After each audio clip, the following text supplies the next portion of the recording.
I know it's strange of me to put something that actually advertises itself as a waifu bartending game above a title such as, let's say, The Dragon Cancer, which is actually the best written game of the year in my opinion, with dialogues that delve so deep into human condition. It openly examines stuff that people don't just not discuss in public, but often don't even realize themselves they are feeling. If not for the lacking interactive elements that not even remotely come close to the subtlety of the writing, it would most certainly be on this list. But let's just say, when the only way you can reflect the bonding experience between a terminally ill little boy and his loving mother is through a Mario Kart style minigame, you know you've probably chosen the wrong medium to convey your story. But getting back to Valhalla, in my defense I try not to judge a piece of art based solely on how serious it is, but rather on how well it achieves what it sets out to do. And I simply think that, for what it is trying to do, Valhalla does a better job than the aforementioned The Dragon Cancer. But what does Valhalla try to do actually? You know that feeling of when, at the end of the long week after all the work has been taken care of, you sit down to binge watch your favorite TV show in the comfort of your own room, while there is heavy rain just pouring down outside your closed window. On the streets it is cold and unwelcoming, but for you it almost makes the warm, cozy atmosphere of your room feel even more comfortable. That is basically the feeling you get while playing Valhalla, and the way it achieves it is rather interesting. The world of this game is a cyberpunk dystopia, ruled by corrupt corporations, plagued by glaring social injustice and pollution so severe, it is clear that this world is dying not just economically, but ecologically as well. It is the world of Snatcher, which is a very appropriate analogy since Valhalla is also a visual novel with an unusual amount of gameplay for this type of genre. But the difference between their worlds is that Valhalla puts a bulletproof glass between you and this world. It finds one solitary safe haven in that grim cyberpunk reality and then places you there for the entire duration of the experience. Important to note that this place is not safe haven simply because of its isolation, but rather the opposite, because of the people that frequent this bar, the characters, interactions with which make up the core of the experience. They are universally nice. Even when they appear mean at first, every single one of them has redeeming qualities. It is unrealistic, but this game doesn't try to be real. Otherwise it wouldn't have chosen this art style that seemed to perfectly complement that innocent, light-hearted and friendly atmosphere with an unthreatening, over-expressive anime aesthetic. When I say innocent, I don't mean child-friendly though. The dialogues of this game are not shy of a swear word and often deal in both mature subject matter and dirty humor.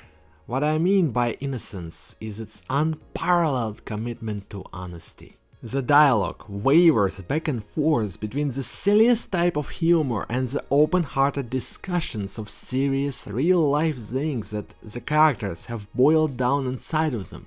The innocence I'm talking about is the trust that those characters put in you for not judging them for their flaws, which in this case is the same as their trust in not being judged for their silly little jokes. It is the intimate trust that forms between friends.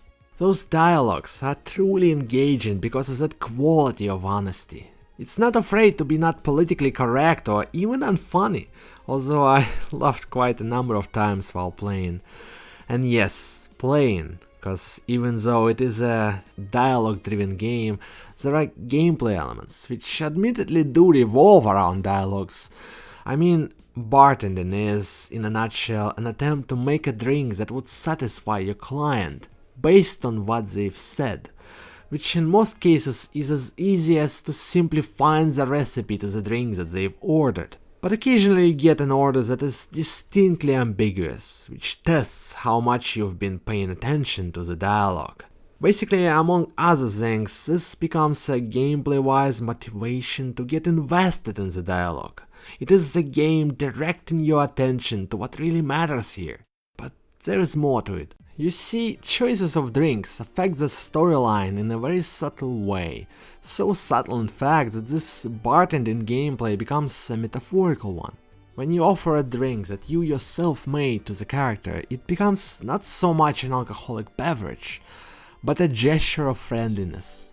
By giving the client a drink that suits this particular person at that particular moment, you show them that you care about them, that you understand them and what they are going through, which in turn results in them becoming more comfortable around you. On the other hand, making something that the person actually despises becomes a sign of indifference or even hostility. It is a sign that makes them feel unwelcome, therefore directing their stories in a much less honest and friendly direction. They won't open up to you. So once again, the bartending in Valhalla is a gameplay metaphor for talking.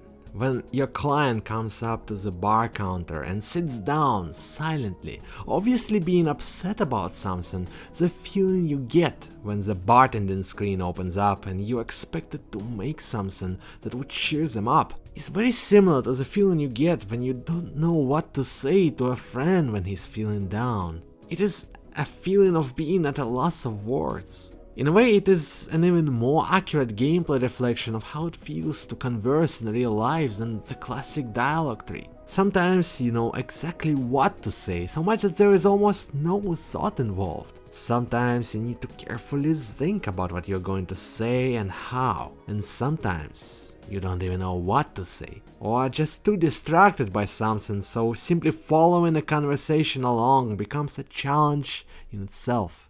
I mean, don't get me wrong, this gameplay and this game overall is primitive.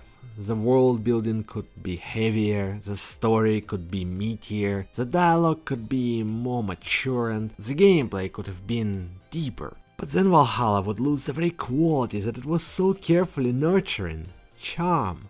It would lose its disarming, almost childlike honesty and that warm, light-hearted atmosphere of a safe haven in an otherwise grim universe.